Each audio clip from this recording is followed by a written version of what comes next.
Dear students, welcome to your YouTube channel প্রিয় maths. আজকে class 10 আয়তঘনর পুরো এক্সারসাইজের সব অঙ্কগুলো আমাদের কভার করা হয়ে গেছে। সংক্ষিপ্ত আর অতি সংক্ষিপ্তগুলো বাকি আছে, আজকে সেগুলোই দেখব। আর আগের ক্লাসের অঙ্কগুলো যারা দেখোনি তারা প্লেলিস্টে গিয়ে ক্লাস 10 ম্যাথসের প্লেলিস্টে গিয়ে ভিডিওগুলো দেখে নিতে পারো। সেগুলো দেখলে তোমাদেরই প্রতিটা অঙ্ক করানো আছে, সেখানে একটা অঙ্ক বাদ নাই, প্রতিটা অঙ্কই করানো আছে। ওকে, চলো টাইম নষ্ট না করে শুরু করি। 24 কি বলছে? 24 এর এ এমসিকিউ, একটি সমকোণী চৌবলের ভিতরের আয়তন 440 ঘন সেমি। আয়তন বলছে 440, আয়তন কি হয়? দৈর্ঘ্য ইনটু প্রস্থ ইনটু উচ্চতা সমান সমান 440 ঘন সেমি। ওকে, আর ভিতরের ভূমিতলের ক্ষেত্রফল, ভূমির ক্ষেত্রফল, আচ্ছা ভূমির ক্ষেত্রফল মানে ক্ষেত্রফল মানে কি? দৈর্ঘ্য ইনটু প্রস্থ। ভূমির ক্ষেত্রফল মানে দৈর্ঘ্য ইনটু প্রস্থ, ক্ষেত্রফল কি হবে? দৈর্ঘ্য ইনটু প্রস্থ। 88 বর্গ সেমি। তাহলে এটাও সেমি আছে, এটাও সেমি আছে, আমার কোনো প্রবলেম নেই। এবার তাহলে কথা বলেছে উচ্চতা কত? তাহলে দৈর্ঘ্য ইনটু প্রস্থ কত? 88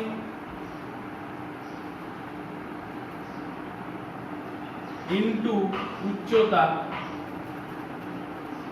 সমান সমান 440। তাহলে উচ্চতা সমান সমান 440 বাই 88।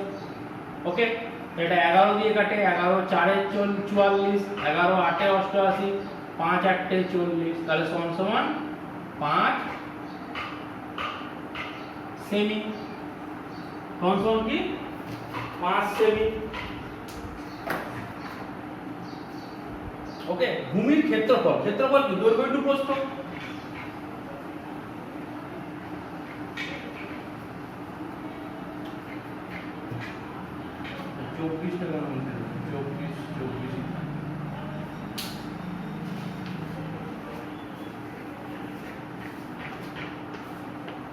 এবার 2 এর অঙ্ক, 2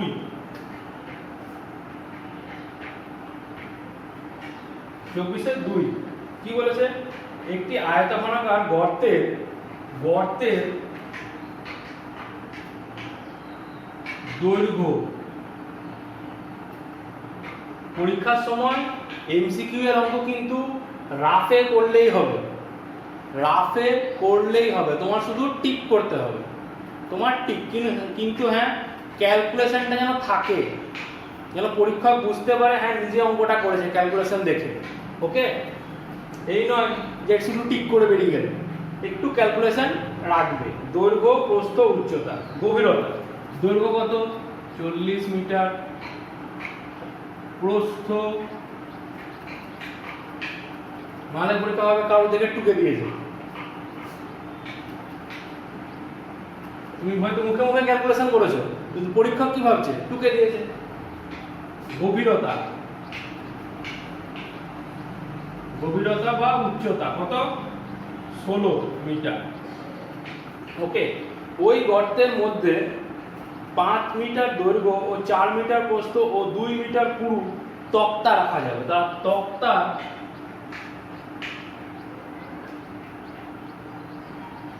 দৈর্ঘ্য সমান সমান 5 মিটার, প্রস্থ সমান সমান 4 মিটার, আর উচ্চতা সমান সমান কি বলেছে? 2 মিটার। পুরু মানে কি? এই বোর্ডটা এই বোর্ডটা দৈর্ঘ্য প্রস্থ তো দেখতেই পাচ্ছ, দৈর্ঘ্যটা বড়, প্রস্থ এটা। পুরু কোনটা? এই যে এই বোর্ডটার যে পুরু, এই যে এই বোর্ডটার যে পুরু, এটা কি উচ্চতা? এটাই তো উচ্চতা। এই বোর্ডটা যতটা পুরু ততটাই উচ্চতা। তাহলে গর্তের আয়তন কত? গর্তের আয়তন সমান দৈর্ঘ্য ইনটু প্রস্থ ইনটু উচ্চতা, 40 ইনটু 12 ইনটু 16। আর তক্তার কত? তক্তার আয়তন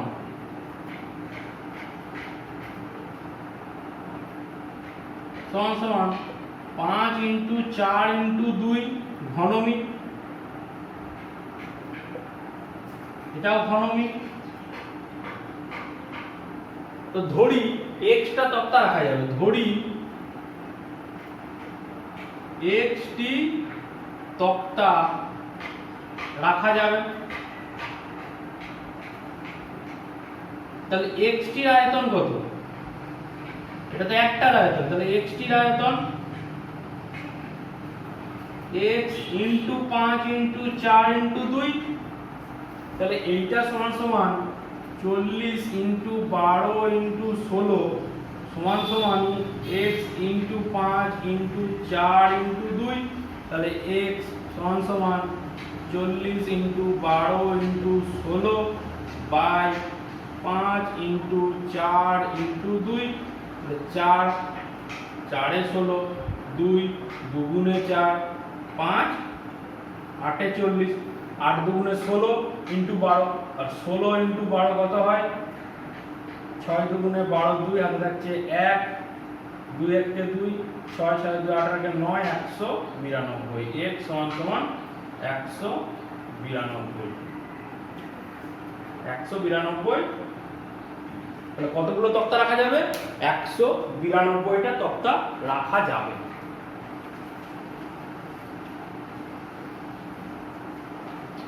কারণ ওই আয়তনের মধ্যেই তো আমি রাখবো, বাইরে তো রাখছি না।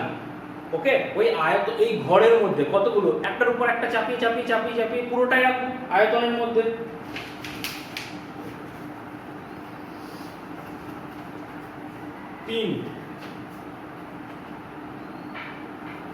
একটি ঘনকের পার্শ্বতলের ক্ষেত্রফল 256 বর্গমিটার। তাহলে ঘনকটির আয়তন কত?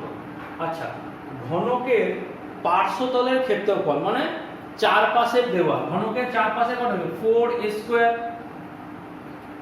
6 স্কয়ার কি? সমগ্র তলের 6 স্কয়ার 6 ইনটু বাহুর দৈর্ঘ্য স্কয়ার হচ্ছে সমগ্র তলে। এখানে কি বলেছে? পার্শ্বতলে সমান 256। তাহলে a square is equal to 256 by 4। তাহলে 4 6 24, 4 4 16 64। তাহলে a ইজ ইকুয়াল টু কি? √64 সমান 8। তাহলে বাহুর দৈর্ঘ্য পেয়ে গেছি। এবার ঘনকের সবকিছুই বার করা যাবে। ঘনকের আয়তন কত হবে? তাহলে আয়তন সমান কি হয়? a কিউব, বাহুর দৈর্ঘ্য কিউব। a সমান কি? বাহুর দৈর্ঘ্য। a কিউব কত? 8 এর কিউব। তাহলে 8 এর কিউব কত হচ্ছে? 8 8 64 ইনটু 8, 4 8 32 এর 2 আর যাচ্ছে 3, 6 48 512। 512 কি? ঘন মিটার। 512 ঘন মিটার। ওকে, চারেরটা কি বলেছে? দুটি ঘনকের আয়তন আয়তনের অনুপাত 1:27, 1:27। তাহলে ঘনক দুটি সমগ্র তলের ক্ষেত্রফলের অনুপাত। তাহলে প্রথম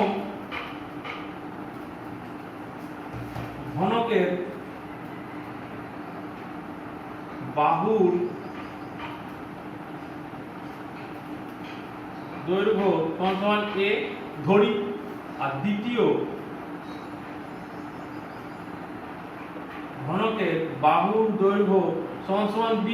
তাহলে প্রথম ঘনকের আয়তন কত? a কিউব, আর দ্বিতীয় ঘনকের আয়তন কত? b cube. এর অনুপাতটা কত বলেছে? 1/27। 1/27। তাহলে a বাই b সমান কি যাবে? এইটার রুট কিউব হয়ে যাবে, কিউব রুট হয়ে যাবে। এটা কিউব রুট হবে, স্কোয়ার রুট তো হবে না কারণ এখানে কিউব আছে। তাহলে 1/3, 27 কিউব রুট কি হয় 3, তাহলে 1/3। আবার ঘনকের কি বলেছে সমগ্র তলের ক্ষেত্রফল, সমগ্র তলের ক্ষেত্রফল কি হয় সমগ্র এর সমগ্র তলের ক্ষেত্রফল কি হয়ে যাবে 6a স্কয়ার, আর এর সমগ্র তলের ক্ষেত্রফল কি হবে 6b স্কয়ার।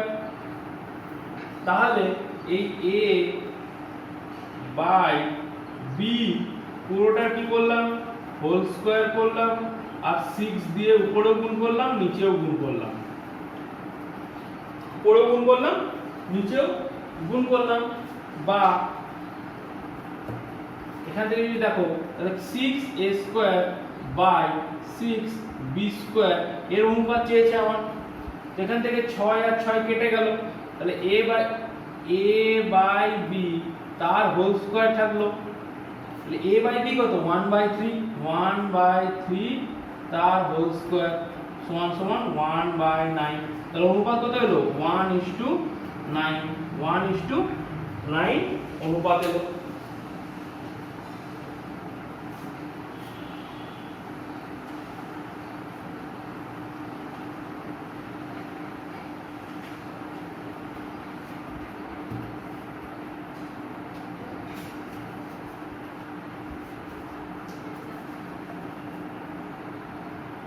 পাঁচেরটা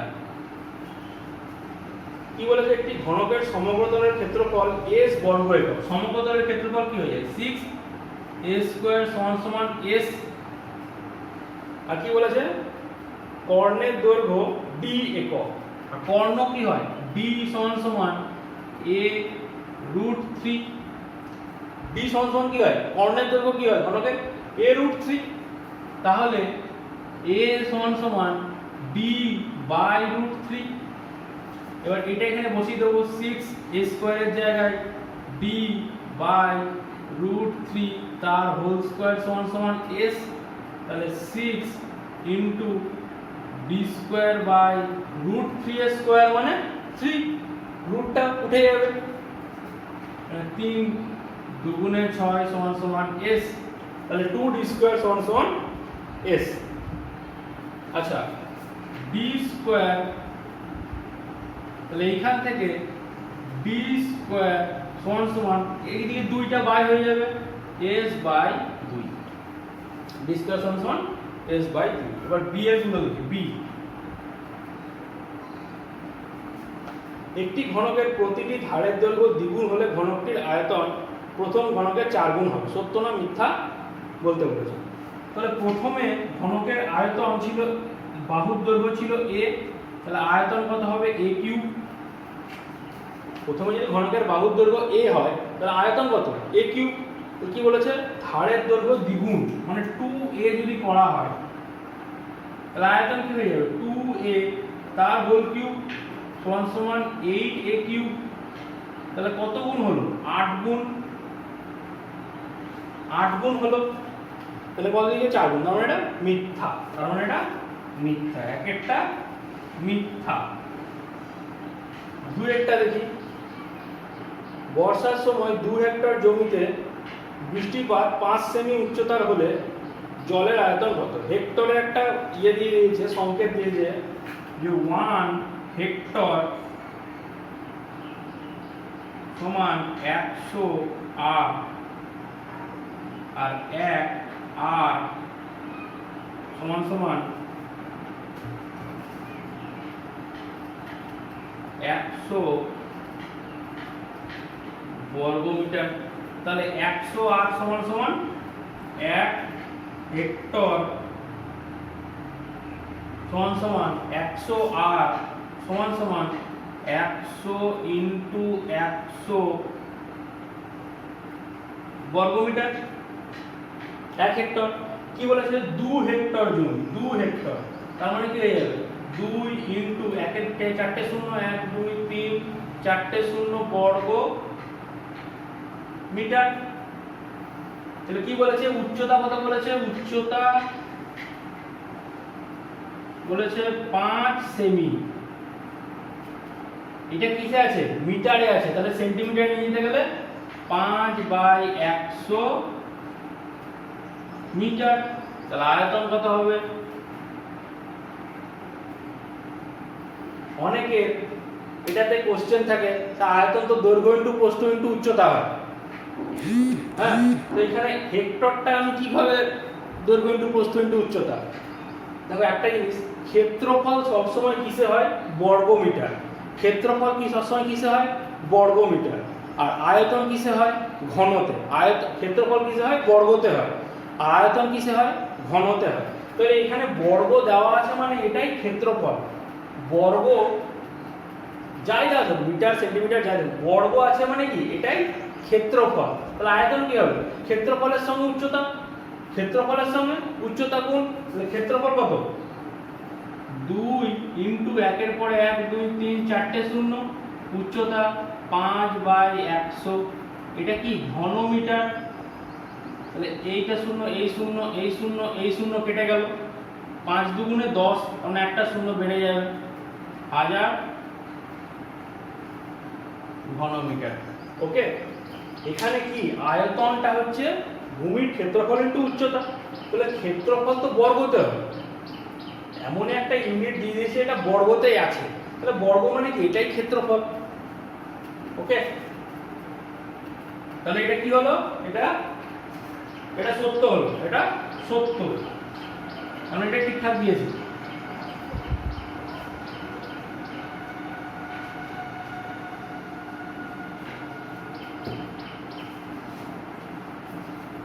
সি এরটা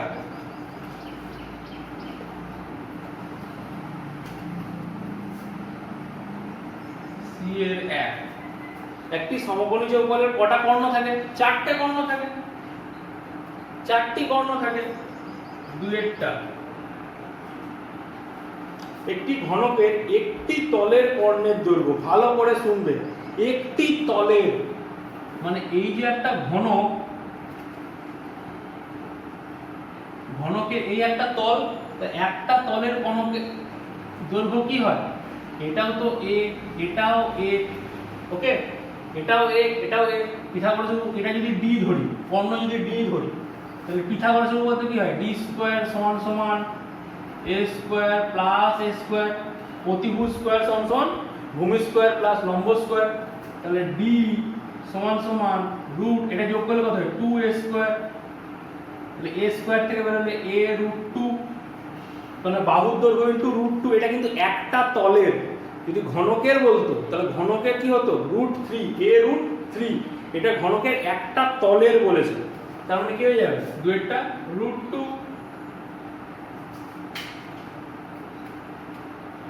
3 এরটা সমকোণী যে দৈর্ঘ্য প্রস্থ উচ্চতা সমান হলে তা কি বলে? ঘনক বলে। দৈর্ঘ্য প্রস্থ উচ্চতা যদি সমান হয় তা কি বলবে? ঘনক বলবে। এত সোজা। একটি আয়তঘনকের তলের সংখ্যা z, তলের সংখ্যা তল 25 এরটা, তল সংখ্যা x, ধার সংখ্যা y, কর্ণ দিয়ে দিয়েছে। আচ্ছা ঠিক আছে, তার মানে দিয়েছে x minus y plus z plus p। তাহলে একটা আয়তঘনের তল সংখ্যা কত থাকে? কটা তল? তল কটা? 6টা তল। x সমান সমান 6, y কি দিয়েছে? ধার। কটা ধার থাকে? 12টা ধার থাকে, 12টা ধার। শীর্ষবিন্দু কটা থাকে? 8টা থাকে। আর p দিয়েছে কর্ণ, কর্ণ কটা থাকে? 4টে থাকে। আগের ক্লাসে ভালো করে বুঝিয়েছি, আগের ক্লাসগুলোতে। তাহলে 6 আর 4 18 থেকে 12 বাদ দিলে 6, 18 থেকে 12 বাদ দিলে কি হবে? 6। आंसर কি হলো? 6। এটা কি এক একটা? 2। দুটি আয়তঘনের মাত্রাগুলি একটা দিয়েছে 4 6 4, 4 ইনটু 6 ইনটু 4, আর একটা দিয়েছে এই দুটির ঘনফল সমান সমান 8 ইনটু 2h মাইনাস 1 ইনটু 2। এই দুটোর কি বলেছে ঘনফল সমান, মানে দৈর্ঘ্য ইনটু প্রস্থ ইনটু উচ্চতা সমান সমান দৈর্ঘ্য ইনটু প্রস্থ ইনটু উচ্চতা। তাহলে এইচ এর মান কি হবে? 2 দিয়েছে তো। 2 ঘন একক, সবই ঘন এককে আছে। তাহলে 2h - 1 সমান সমান 4 ইনটু 6 ইনটু 4 বাই 8 ইনটু 2টা নিচে আসবে, তাহলে 4 দুগুণে 8, এই 2 দুগুণে 4 দিয়ে 4 কেটে গেল, তাহলে কি থাকলো 6। তাহলে 2h সমান সমান 6 প্লাস 1, 1 মাইনাস 1 এদিকে গেলে প্লাস 1, তাহলে 2h সমান সমান কি হবে 7, তাহলে h সমান সমান 7 বাই 2 সমান সমান 3.5, h কি হয়ে যাবে 3.5।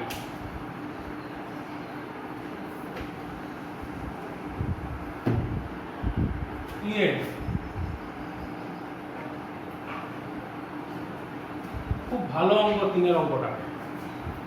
একটি ঘনকের একটি ধারের দৈর্ঘ্য 50% বৃদ্ধি হলে ঘনকটির সমগ্রতলের ক্ষেত্রফল শতকরা কতটা বৃদ্ধি পাবে? সমগ্রতলের ক্ষেত্রফল, ধরি ঘনকের প্রথমে a ছিল, বাহুর দৈর্ঘ্য কি ছিল a ছিল, সেখান থেকে সমগ্রতলের ক্ষেত্রফল কত 6a², সমগ্রতলের ক্ষেত্রফল 6, ভালো করে দেখো যা গরম পড়েছে, 6a²। তো কি বলেছে বাহুর দৈর্ঘ্য 50% বৃদ্ধি পেল, মানে 100% তো ছিলই প্লাস 50% বৃদ্ধি পেল, মানে হলো কত 150%। 100% ছিল প্লাস 50% বৃদ্ধি পেল, তার মানে এর 150 বাই 100 হলো, হলে কত হয়, একটা শূন্য কেটে গেল, 5 3 15, কাটছি না, ওকে কাটতেও পারো, অসুবিধা কিছুই নেই। তাহলে কি হলো বাহুর দৈর্ঘ্য কি হলো 15a/10, 15a/10 আমার বাহুর দৈর্ঘ্য, ওকে। তাহলে সমগ্রতলের ক্ষেত্রফল কি হবে 6 ইনটু 15a/10, এটার বাহুর দৈর্ঘ্য হোল স্কয়ার সমান সমান 6 ইনটু 225 a² বাই 100। তাহলে কি এটা আমার হলো, তাহলে কত বেশি হলো, সব কি বলেছে শতকরা কত বৃদ্ধি পেল, কতটা বৃদ্ধি পেল, তাহলে বৃদ্ধি কতটা, বৃদ্ধি 6 into 225 a² by 100 minus 6a², নিচে 100 লসাগু, এখান থেকে 6a² কমন নিয়ে নিলাম, 6a² দুটোতেই আছে, এখান থেকে কি হবে 225ই থাকবে মাইনাস 100, এখানে কি হয়ে যাচ্ছে 1 হয়ে যাচ্ছে, তাহলে 1 100 100, তাহলে 100 দিয়ে গুণ হবে 100, তাহলে 6a² ইনটু 125 বাই 100, 125 বাই 100, তাহলে এটা কি আমার বৃদ্ধি, এটা কি আমার বৃদ্ধি। তাহলে শতকরা কতটা বৃদ্ধি পেল, কতটা বৃদ্ধি পেয়েছে 6a² ইনটু 125 বাই 100, ছিল কত 6a², শতকরা বলেছে 100, শতকরা বলেছে বলে 100 দিয়ে কি করে দিলাম গুণ করে দিলাম, তাহলে এই 6a² আর এই 6 কেটে গেল, তাহলে 125 বাই 100 ইনটু 100, তাহলে 125 শতকরা বৃদ্ধি পেয়েছে 125। যখন আমি বলছি শতকরা বৃদ্ধি পেয়েছে তখন কিন্তু 125, আর যদি বলি বৃদ্ধি পেয়েছে 125%, কারণ শতকরা বলে দিচ্ছি মানে সেখানে কিন্তু আমি পার্সেন্টটা বলেই দিচ্ছি শতকরা, ওকে। শতকরা 125% বৃদ্ধি পেয়েছে কথাটা বলা কিন্তু ভুল, শতকরা 125% বৃদ্ধি পেয়েছে কথাটা ভুল, শতকরা বৃদ্ধি পেয়েছে 125, না বৃদ্ধি পেয়েছে 125%, ওকে। আমার এখানে আগে ছিল 6a², আমার এখন বাহুর দৈর্ঘ্য হয়েছে 100 প্লাস 50% আমার বৃদ্ধি করেছে, মানে 150% আমার হয়েছে। 150% হয়েছে মানে 15a/10 হয়েছে আমার বাহু। ঠিক আছে, তাহলে 6a² বার করে নিলাম 225/100। এর বৃদ্ধি কতটা হয়েছে, যতটা হয়েছে তার থেকে আগেরটা মাইনাস বার করে নিলাম এইটা। তাহলে শতকরা কত, যেটা বৃদ্ধি আগে কত ছিল 6a² * 100, শতকরা এভাবেই বার করতে হয়। এখন কত হয়েছে, আগে কত ছিল নিচে, আগে কত ছিল সেটা নিচে হবে ইনটু 100।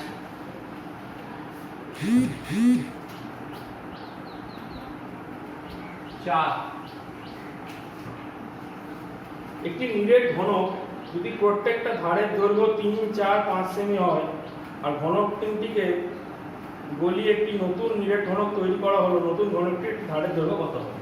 আচ্ছা, প্রথমটার কত বলেছে 3,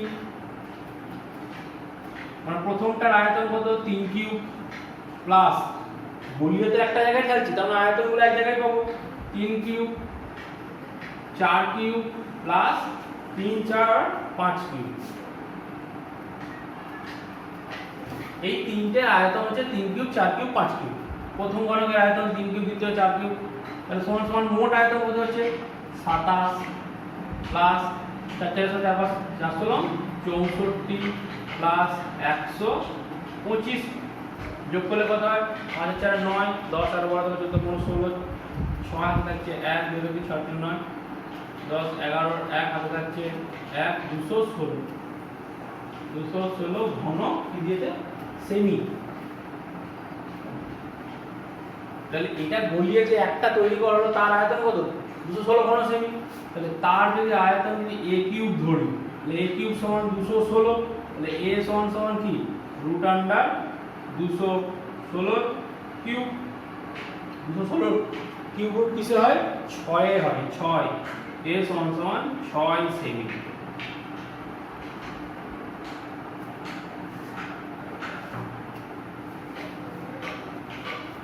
পাঁচেরটা একটি ঘরের দুটি সংলগ্ন দেওয়ালের দৈর্ঘ্য যথাক্রমে 12 আর 8, মানে এই একটা ঘর,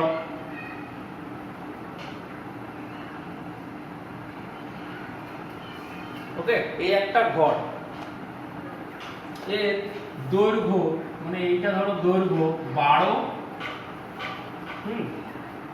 আর প্রস্থ দিয়েছে আর ছোটটাই প্রস্থ 8, আর উচ্চতা দিয়েছে 4, উচ্চতা কত দিয়েছে 4। তাহলে ঘরের মেঝের ক্ষেত্রফল কত?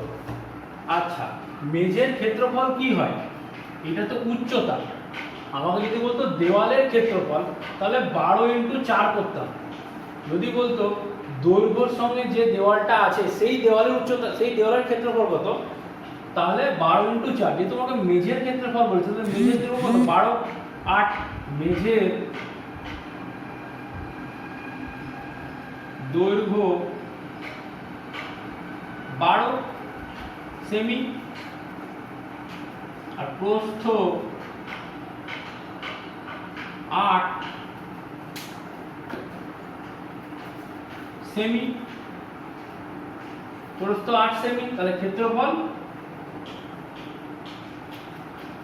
সমান 12 × 8 সমান 96 বর্গ সেমিতে দিয়েছে তো, মিটারে, সরি এগুলো মিটার, মিটার মিটার মিটার, তাহলে বর্গ মিটার। আমার এখানে উচ্চতার কোনো, আমার এখানে উচ্চতা কোনো কাজে লাগবে না, আমাকে মেঝের চেয়েছে। আমাকে বলতো দৈর্ঘ্য সংলগ্ন দেওয়ালটি, দৈর্ঘ্য সংলগ্ন দেওয়ালটার ক্ষেত্রফল কত, তাহলে 4 × 12 = 48। যদি বলতো প্রস্থ সংলগ্ন দেওয়ালটার ক্ষেত্রফল কত, তাহলে 8 × 4 32 বর্গমিটার। ওকে, আমাকে যেটা চাইবে সেই রকম সেই অনুসারে উত্তর কিন্তু করতে হবে। এখানে 4টা 4 যেটা দিয়েছে সেটা মানে কি বলবো ফাউ দিয়েছে, একটা দিয়ে দিয়েছে। ওকে, তাহলে আমাদের আয়তঘন পুরো চ্যাপ্টারটা আজকে শেষ হলো। প্রতিটা অঙ্ক খুব ভালোভাবে তোমাদের করানো হয়েছে। যদি বুঝতে না পেরে থাকো তাহলে অবশ্যই কমেন্ট সেকশানে নিচে জানিও যে কোন অঙ্কটা বুঝতে পারোনি, সেটা অবশ্যই বুঝে দেওয়ার চেষ্টা করব। আর ভিডিওটা অবশ্যই লাইক করো। ঘরে বসে ফ্রি ক্লাস করছো, একটা লাইক করলে কি এসে যাবে। অবশ্যই চ্যানেল করো তোমাদের সাবস্ক্রাইব প্রিয় ম্যাথসকে। আর প্রিয় ম্যাথসেরই নতুন ভিডিও নোটিফিকেশান পাওয়ার জন্য, ক্লাস 10-এর পুরো সিলেবাস ফ্রিতে করার জন্য বেল আইকনের ঘন্টাটা বাজিয়ে দাও। ওকে, বাই।